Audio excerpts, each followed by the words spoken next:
Thank you so much, Logan, and thanks to you and all of the senior class officers for making this final year truly special for your classmates. Good afternoon, everyone. I am so happy to welcome you to the 172nd Spring Commencement of the University of Wisconsin-Madison. Make some noise.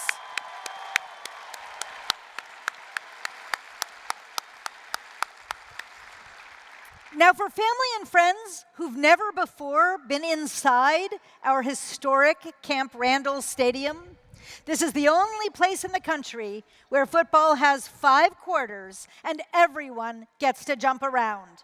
So parents, family, and friends, please join me in making a whole lot of noise in recognizing the amazing class of 2025. Woo!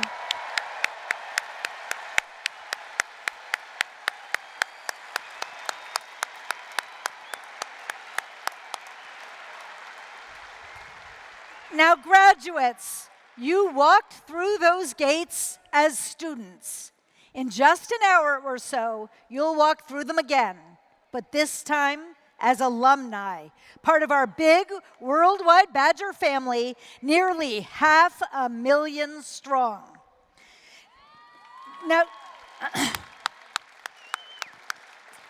to earn a degree from one of the greatest universities in the world is an enormous accomplishment, and you haven't done it alone. Let's have a big Badger thank you for the family and friends who have helped you reach this day. Make some noise for them.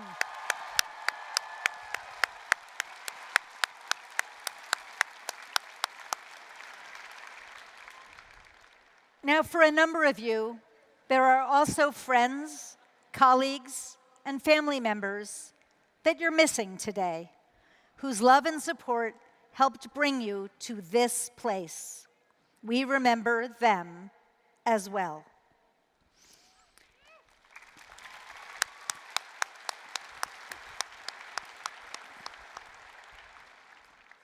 Now, as you've learned in your time here, we don't do things in a small way at UW-Madison. 8,679 of you are graduating today, making this year's commencement the largest in our 176-year history.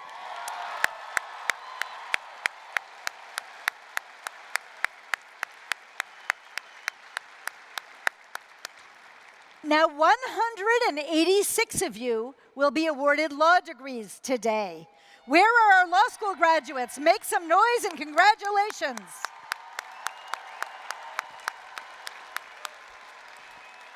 Now, 1,511 of you are master's degree candidates. Let's hear you make some noise. Congratulations. All right, bachelor's degree candidates, are you ready? We confer bachelor's degrees today on 6,982 of you. Let's hear it. Congratulations.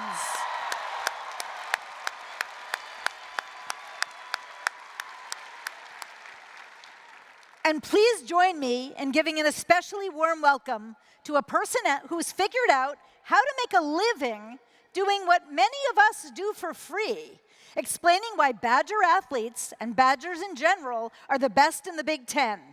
Wall Street Journal columnist and member of the class of 1992, Jason Gay, thank you for giving today's keynote address, and welcome home to Madison.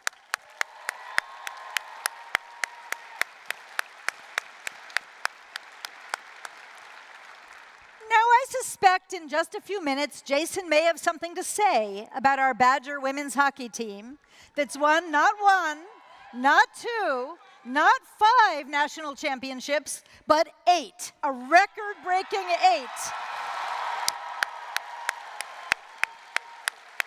Thank you, graduating seniors on that team who are giving us something super big to cheer about. Pretty awesome. Now, members of this class have also had lots of the kinds of wins that don't come with a trophy. And so I want to recognize a couple of groups in particular. If you are part of the first generation in your family to earn a college degree, please stand as you are able and make some noise.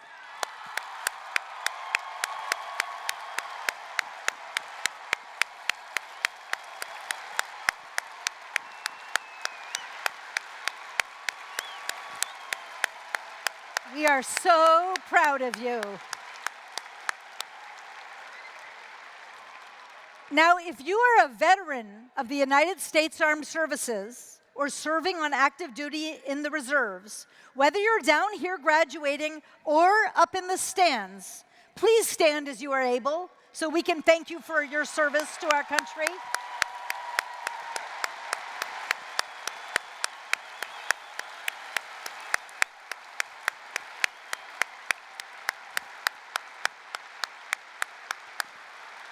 Now, there's one more group I want to recognize.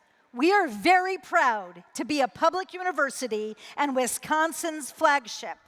That means that if you're a Wisconsinite, you have helped contribute to our state having what is truly one of the world's greatest universities.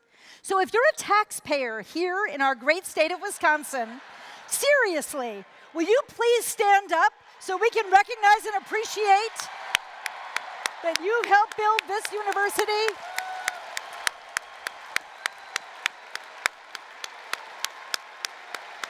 I thank you. Now, class of 2025, I want you to think back all the way to your arrival at college. Whether that was 1 year ago or 4, or maybe even 5 or 6. Remember stepping off that plane and watching your family say goodbye. If they were driving, however you got here, you probably remember that mixture of excitement and anxiety. And you might have wondered if you'd ever feel at home here. You came from all over Wisconsin, from all across the United States, and all around the world, with a huge range of backgrounds, beliefs, and life experiences. And this place is big. On those first days, it was exciting, but it was probably a little daunting, too. Pretty quickly, though, you started to find your place here.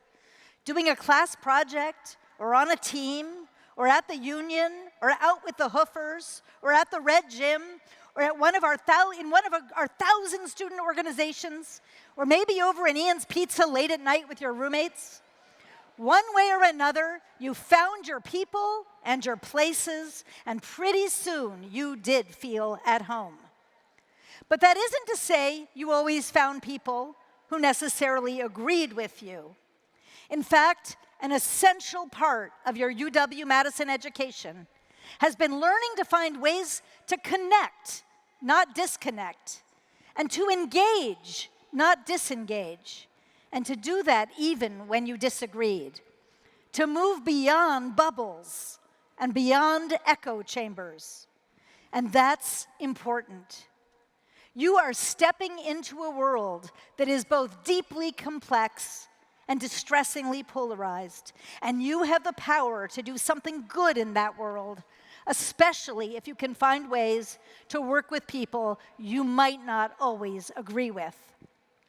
Some of you might know the story of Fred Gutenberg, whose daughter Jamie was killed at Parkland High School, and former Congressman Joe Walsh, a Republican from Illinois, who's also a strong gun rights advocate.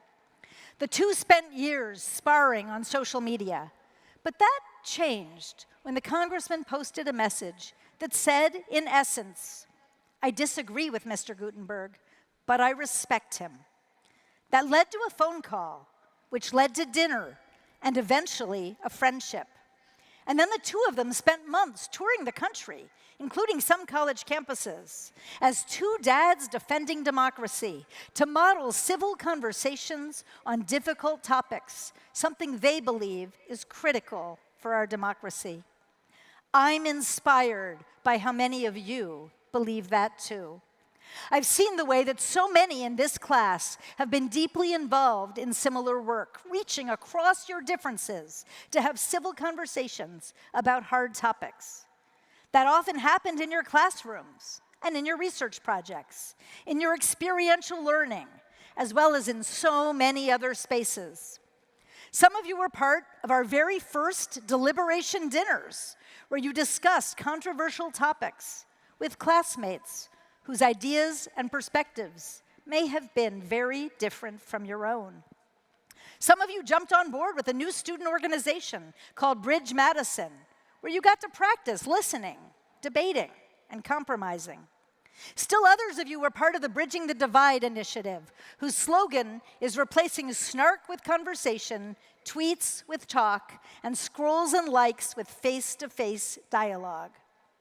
Zach Julian spent this year helping to lead that initiative at the Tommy G. Thompson Center on Public Leadership. Zach said, and I'm quoting him, "I decided to be the change I want to see." Zach, where are you? Congratulations, there you are. Members of this class have been dedicated to forging connections in so many different ways. Cheyenne Herr brought her unique perspective as a Hmong woman to her work as president of the Financial Occupations Club for university students. She became a role model for women and people of color who've traditionally been significantly underrepresented in the world of finance. And today, she's proud to serve as the flag bearer for the School of Human Ecology. Cheyenne, congratulations and thank you. And Mickey Singh brought different perspectives and life experiences to the law school. As a member of the Wisconsin Army Reserves and the son of Punjabi Sikh immigrants, Mickey was often the only member of the military in his classes, and his classmates got to know him as someone who would sometimes raise questions and share ideas that others may not have considered, greatly enriching their discussions. Mickey, where are you? Thank you, and congratulations.